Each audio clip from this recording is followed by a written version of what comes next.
Vi bygger bro til fremtiden, står der på et skilt uden for en skole i Valby. Men hvad fanden betyder det?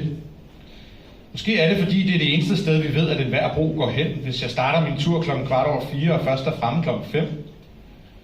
Vi bygger bro til fremtiden. Det må være verdens korteste bro. Jeg mener, hvis nutiden er nu, så er fremtiden jo ikke særlig langt væk. Et skridt på et bræt er et skridt frem i tid, også selvom det bare er over en bæk. Man kunne uden de store filosofiske krumspring argumentere for, at enhver planke lagt på en ujævn pløjemark udgør en bro til fremtiden. Men det er måske også meget godt, at de danske skoler holder ambitionsniveauet i den lave ende. Vi bygger bro til fremtiden, står der på et skilt uden for en skole i Valby, men hvad fanden er en bro til fremtiden? Hvis broen ender i fremtiden, hvad er det så, den krydser? Hvad er der mellem nutiden og fremtiden, hvis ikke det bare er mere fremtid?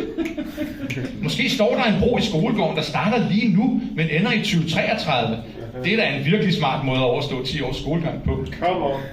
Vi bygger bro til fremtiden, står der på et skilt uden for en skole i Valby. Måske er det, de bygger, en bro som en gave til fremtiden. Altså en bro, der intet formål tjener, før verdenshavene uværligt hæver sig. En gang i fremtiden er der måske nogen, der gerne vil til Brønshøj, efter resten af København for længst er sunket ned i Østersøens glupske dybder. I så fald er det en virkelig fremsynet skole. Vi bygger bro til fremtiden.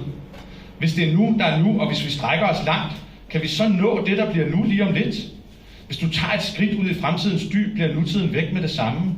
Og så er det vel bare at holde på håbet om, at fremtiden gør nutiden til skamme. Og uanset hvad, er det sværeste nok at genkende fremtiden, når du står i dens midte. Og hvis fremtiden er grov og broen ensrettet, så har du virkelig trukket den i det. Men om blot et sekund er det, der var nu, blevet noget, der bare er passé.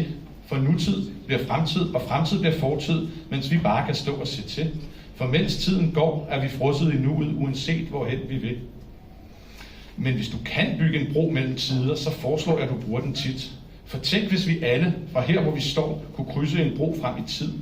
Måske vi så ikke ville tænke så meget på nu, og at alle skal sikre sig sit. Måske vi ville fiske i fremtidens hav, og tænk, om der også var bid. Vi bygger bro